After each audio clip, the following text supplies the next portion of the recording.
Assalamualaikum, salam sejahtera semua. Hari ini cikgu nak berkongsi tentang tajuk bahagi perpuluhan.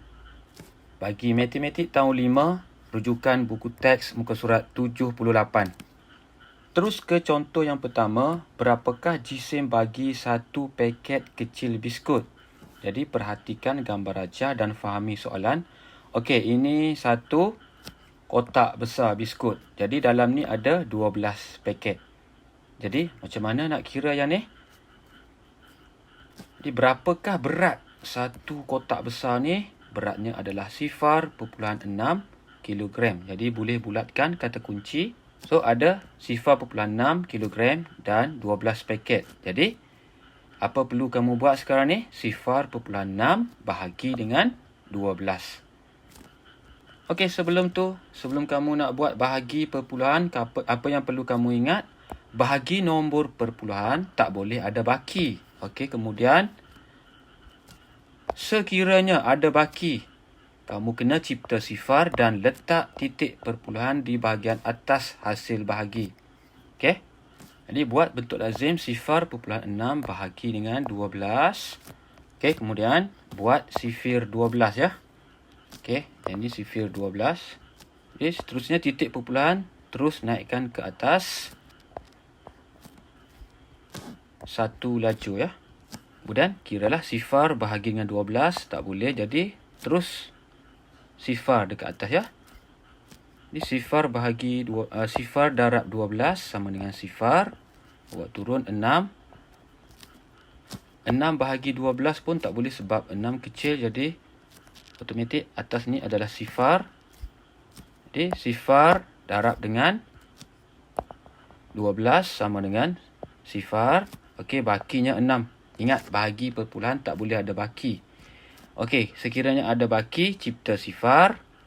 Cipta sifar, titik perpuluhan tak perlu cipta dah. Mesti satu kali sahaja titik perpuluhan lah. Tadi sudah ada. Jadi sini tengok 60, ada tak 60 dekat sifir ya. 60 ada, jadi darab dengan 5 ya. 5 darab dengan 12 sama dengan 60. Jadi tiada baki dah. Tak boleh ada baki.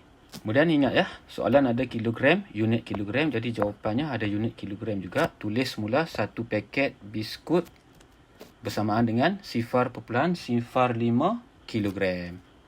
Contoh kedua. Baca, fahami dan bulatkan kata kunci. Hitung isi padu air tembikai di dalam setiap cawan yang telah dijual. Okey, perhatikan gambar rajah.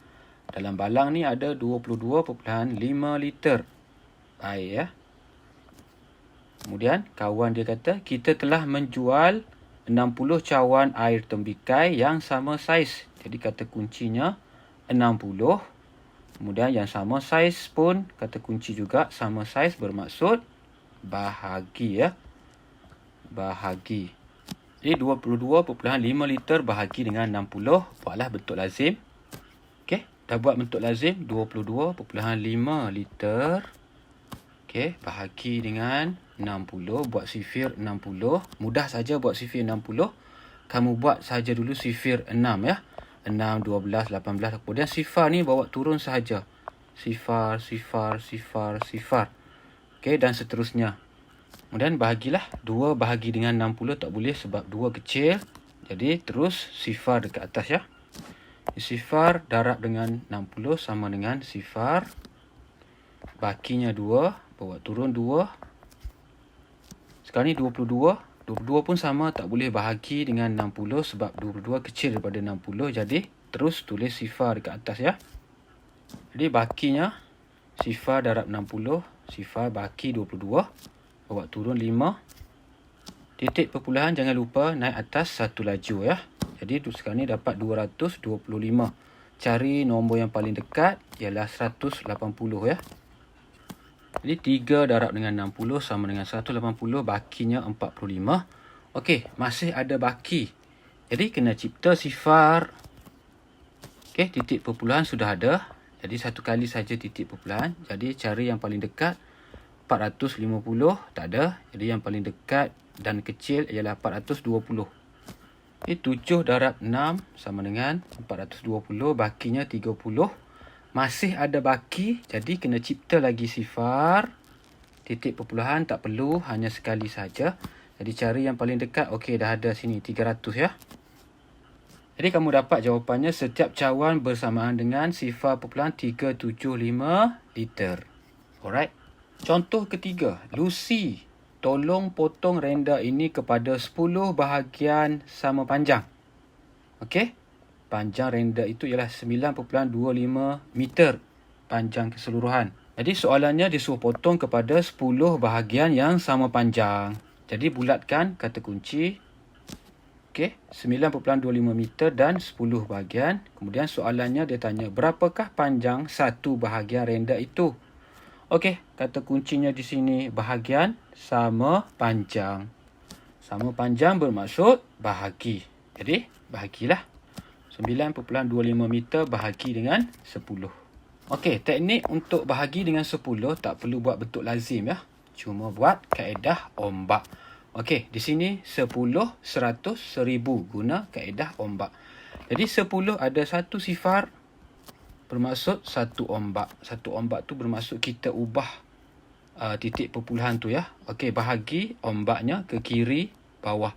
Jadi satu sifar, satu ombak ke kiri bawah ya. Jadi titik perpuluhan mesti ada satu saja titik perpuluhan yang di sini dah pindahkan ke sebelah ni. Jadi ini jawapannya. Sebelah kiri ni tak ada nombor, tulis sifar. Jadi kamu dapat sifar perpuluhan 925 meter. Apa dia tu? Jadi tulis semulalah jawapannya, panjang satu bahagian renda bersamaan dengan sifar perpuluhan 925 meter. Alright.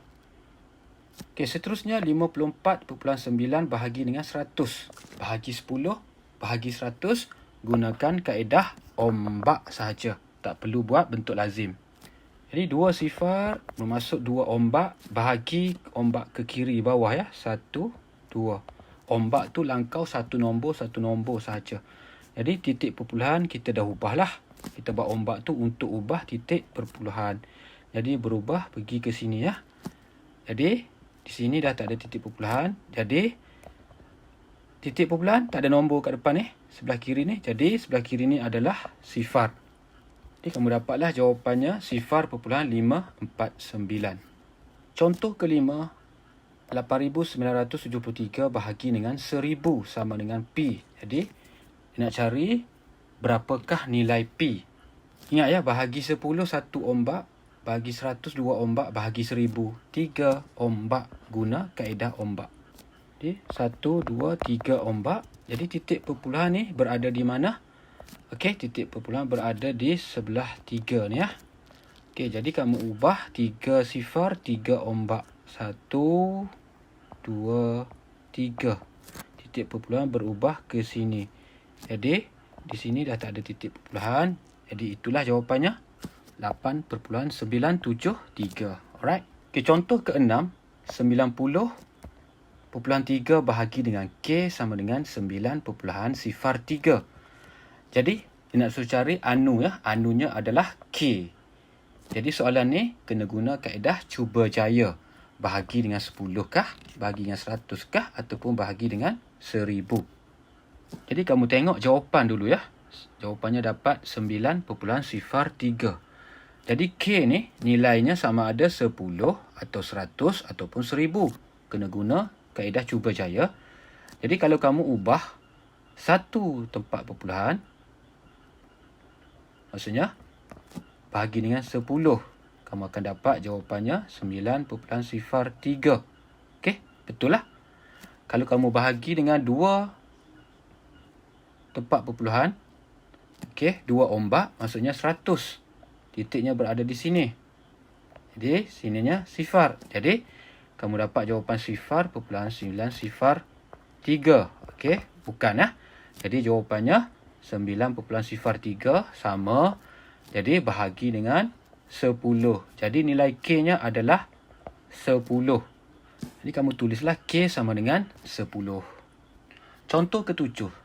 908 bahagi dengan M sama dengan 0.908. Sama juga kena guna kaedah cuba jaya. Bahagi 10, bahagi 100 ataupun bahagi 1,000 kah?